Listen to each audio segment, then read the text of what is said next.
Hi, everyone. It's Diane Evans with StampinWithDiane.com. I'm an independent Canadian Stampin' Up! Demonstrator here in the interior of British Columbia. So welcome to my YouTube. Welcome to my Facebook. I'm so glad that you're here. If you're joining me through YouTube, make sure that you're subscribed down below and do share my video. I really do appreciate it. And if you're joining me through my Facebook group, make sure that you've given StreamYard permission in order so that I know who I'm talking to. Just be mindful that this is part of my live presentations. So every time I do go live, I will talk with different people if they reach out to me. And also if they have questions, I like to answer the questions. And you know what? They might have a question that you want or you might want to ask as well. So welcome to my How Did They Do That Technique Tuesday class. I've been doing this now for 76 weeks.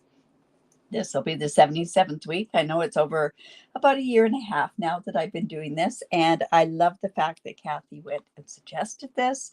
And I do appreciate that. Hello, Kay. Hello, Marjorie. So today what we're going to do is I'm going to keep my fingers crossed because whenever you play with watercolor, you never know what's going to turn out, how it's going to turn out, or anything else like that. So hello, Pam. So we're going to keep our fingers crossed on this particular one. I decided to go with a more masculine feel. Our team challenge this month is masculine cards. So I thought I'd help support Cindy because she's doing the challenge this month. So that's why I picked this particular stamp set. And honestly, this stamp set, I don't know if you've even seen it. But in any event, I'm going to go ahead and do it. So let me just get right on down to the desktop here, and we will go from there. So this is called Faux Watercolor. Hello, Laura. And for some reason now I can see you. Now, I don't know why. In any event, I'm not sure what you did there. So this is the Faux Watercolor technique. And it's a simple technique, but it gives amazing results as long as they work. And it gives you the illusion of actually watercoloring a particular, whether it's a flower, whether it's a scene or anything like that. So like I say, this is one of those ones that I'm hoping and I'm keeping my fingers crossed that it's going to work. I'm coming in with one of these cardboard things that comes from a specialty paper. I don't want to get my wood thing all wet there. So we're going to go from that. And I'm going to use, can you believe it? Wild wheat is going to be a part of a color in here. Wild wheat goes a long way. So this kind of works well with this particular one. So what you're going to do is I am using the Fluid 100 watercolor paper. I'm almost out of this. I'm going to have to get some more of this. It's a nice weight. There's watercolor paper and there's watercolor paper. And I think you see different results with the different papers that are out there. So in any event, we're going to just move this off to the side because this is almost like an experiment. It's kind of a messy sort of technique. This is the stamp set that I'm wondering, have any of you got this stamp set? I know it's one of those ones that you go, ooh, what am I going to do with that? I like this scene. I like this scene. I'm not sure what this scene is exactly, but it does look kind of cool. But we're going to use this one. So I've gone ahead and mounted that onto a block. Now, I thought this would also tie in really, really well, and this would work really well with the Grassy Grove. I did use this one, but I'm going to actually come in and use this. When I was playing around with it, I was just hoping that, it was going to kind of work together. So, but this will work. All right. So how we're going to go about doing this is you're going to need a spritzer. You're going to need a water painter and a thing of water. Now, I like to use the spritzer an awful lot, but you can also do this with the water painter. So I'm just going to go in and spritz this. And then I'm also going to go in with this, and I'm using a lighter green. I am using Old Olive and Mossy Meadow in this particular one. Now, like I say, we could have done a beautiful florals with this, but I thought let's correspond with our team challenge that's out there this month. Now this is good and wet, but I'm going to come in with this spritzer, and I'm also going to move this away, and I'm going to spritz this particular image as well. And there is a right and a wrong way on this. So I'm just going to go in here, and I'm just going to lay this down here. And this is with the old olive. And see, it kind of is sort of all over the place. I want it like that. I think this is what's going to work really, really well with this particular one. And I meant to bring in a baby wipe. So I'm just going to grab one.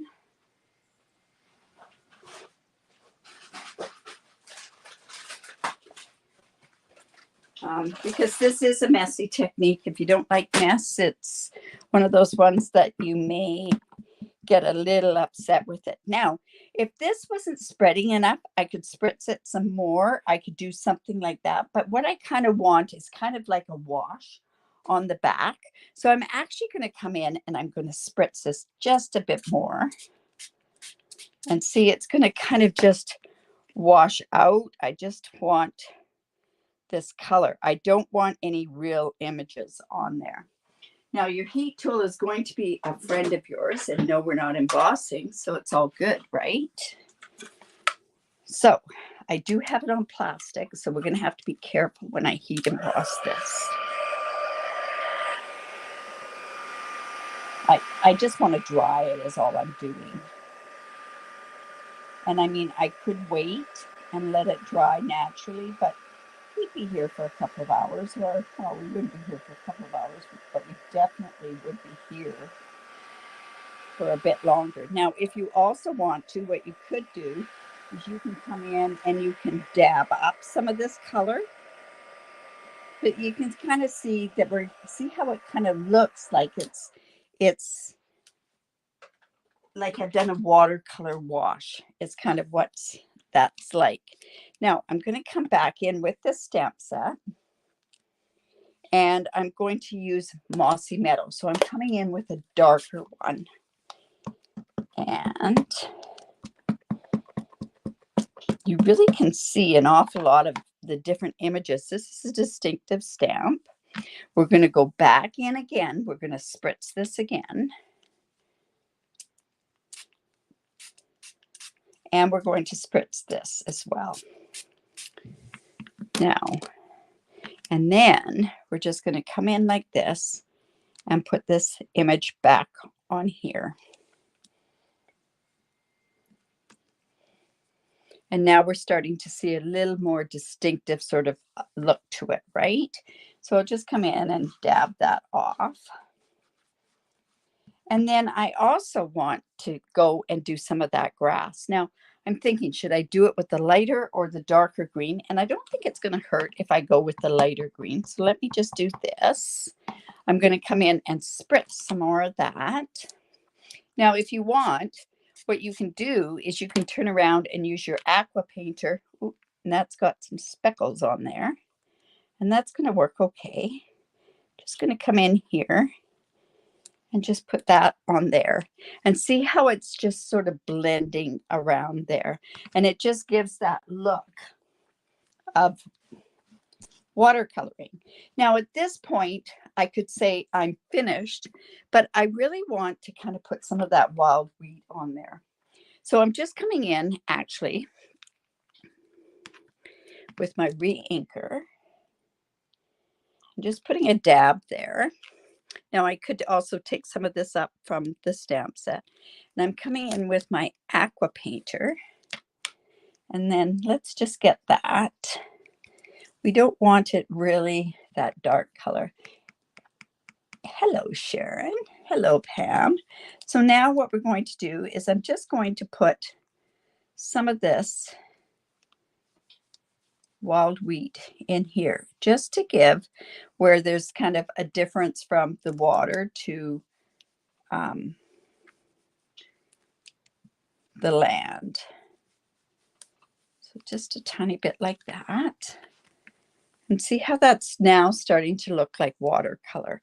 And you can see how this is going to tend quite well to being a masculine card, right? Now I'm just going to move that off to the side. I'm going to close up my old olive.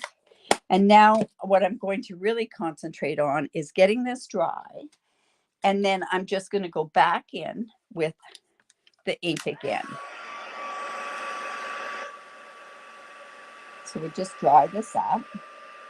And this is kind of neat because up here, you can't really see that. Now that I've got it fairly dry, you can see I've got some speckles up there.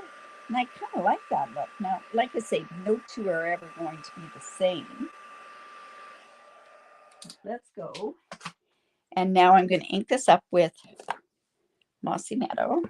And this is the part I'm worried about, that it could completely change the look of the card. So I'm just going to come in here and I'm just going to stamp that. You notice no spritzing, right? And see how that's now got more of a definition of that sort of stuff. I'm going to do the same with this grass. And if I wanted to, I could have done some blue or some sky up here. I am just going to leave it just the way that it is. And there we go. And see, this gives different colors and everything else, but there's our fake or our faux watercolor, right? Well, I'm kind of pleased with that. Well, I'm pleased with it. It turned out better than what I was anticipating that it could turn out like. It's one of those ones I wasn't using the watercolor paper because I'm almost out of it. So I used regular or thick basic white, and it didn't work so well. But this doesn't look too bad. But you can see there we've got like a scene. Now, the one thing I am worried about is turning around and putting the sentiment on here. This is one of those cards that's going to be classed kind of like a simple card, but a card that is very simple as far as layering goes. So let's see if this is going to be straight. See, this is where I'm going to have issues, is getting this on here. Now, this stamp here happens to be from that Scenic Wonders stamp, but it really lends to really nice. Let's see if I can get that straight. I'm not going to get it straight. I almost feel like I should put it onto another piece of paper and do it that way, but I wanted it right on there. There. Here we go. Let's try it one more time. Okay, so then I'm just going to go ahead. Now I can put it down below or I can put it up top. What do you think I should do? We'll put it up top. I should just hope that's really straight. There we go. Good stuff. Now, I didn't have that. I didn't want that to be a watercolor wash on there. Now, let's come and finish the card. So we have to finish or do something on the inside of the card. I didn't want to put too much on there.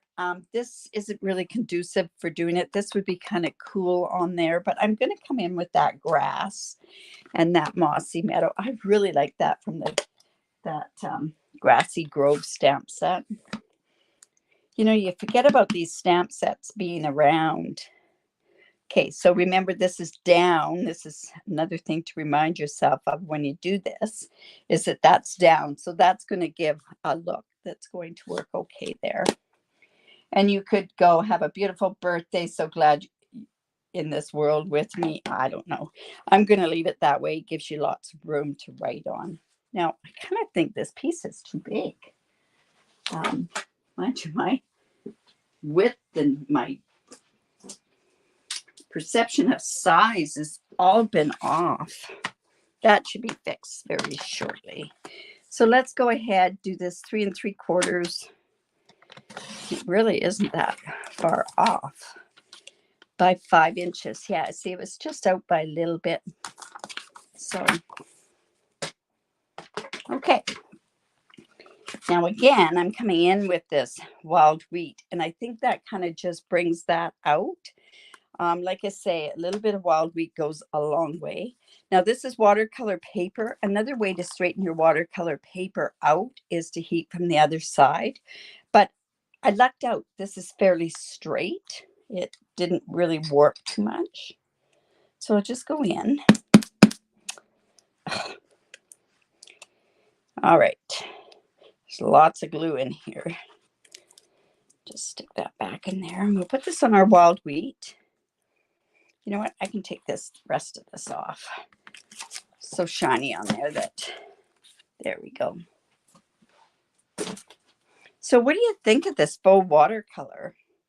And I do apologize last week. Thank you, Laura, for letting me know. But I went in to put our technique in there, and I guess I got distracted. So it's in there. Oh, it's right up your alley, Sharon. I'm so happy. So there you go. There's another stamp set for you that you can look at. That's kind of a cool one. I think this would look really nice with the pine trees behind it as well. Now, I am going to put, I think there's a couple things I could still do with this. I really like this linen twine. So, oh, look at how, see what I'm doing here is I'm just blowing on this twine, this linen twine, and it puts some moisture. I'm huffing, I'm Darth Vadering it, and just putting that through. And let's just wrap this around because I think the linen thread is going to work quite well with this. And we're just going to tie it in a knot.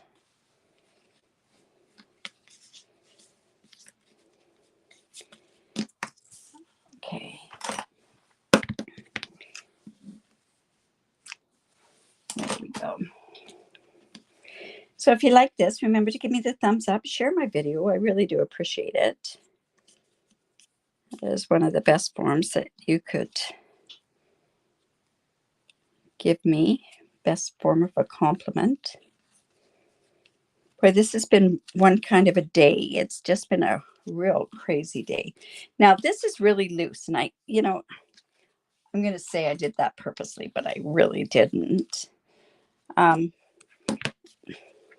see. We want this to be down. We're going to actually trim it off just a bit more, but let's get this so it comes down. There we go. Now, what we want to do, because this is quite loose, we could leave it that way, or you can come to the back with your tear and tape, and you could actually put a piece here and a piece here just to tighten it up. There we go, just like that. So I wanted to show you that. No, I didn't purposely do that. All right, just something very simple, just giving you kind of that look. And then I'm going to put this on Mossy Meadow. I'm liking that. It kind of sinks to me. And I didn't really think that this is such a great technique to do with flowers, but I've done so many flowers lately that I need to do something. And like I say, this will now qualify for a masculine card for our masculine team challenge. Right, just like that. And then, of course, these dots here, these speckled dots are going to work perfect. These ones here are going to, I'm going to move this water because I know what's going to happen. There we go. And then we can just go ahead and put these dots on there. So on here, it'll give you the instructions, like you ink up the stamp. I'm going to actually do a little bit more on here because I found I had to do a variation to this from what I did this morning. Oh, thanks, Pam. It is. It's a great technique, and it makes you look artistic, but honestly, I'm not. So, I'm going to do it something a little different on this. I know it kind of looks like I'm loading up this bottom down here. And there we go. Just one there. There we go. Oh, and now we can put that inside piece. Now, if I wanted to, I could kind of spritz that to give that look. Do we want to see what that'll look like? Let's just see what that would look like. If it will look any different. If it doesn't, I'll just put a different inside on it. Let's say we're flying by the seat of our pants right now. So, all right. So let's bring that spritzer in. I'm not sure how this is going to look. Hello, Leona. Yes, please watch the replay. Oh, look. It's going to work. There. It's giving us a little bit of a watercolor on the inside as well. And then on this one, I'm going to heat set from the back. And that's going to curl it the opposite way. It doesn't, there we go. See how that just straightens that out.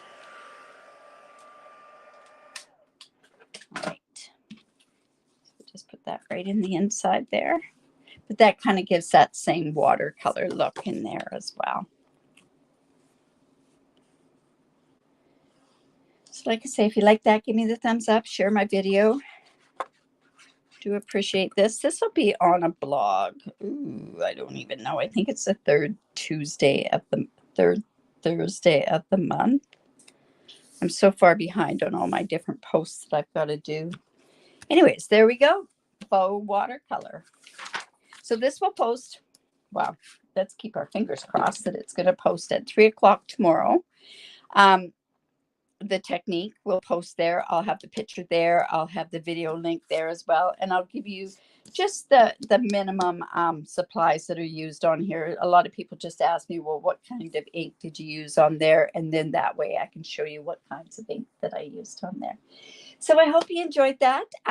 If you have any questions, please reach out. Like I say, this will be posted. If you live in Canada and you don't have a demonstrator that you're working with, I'd love to be your demonstrator. And remember to create, because it's great for the soul. Bye for now.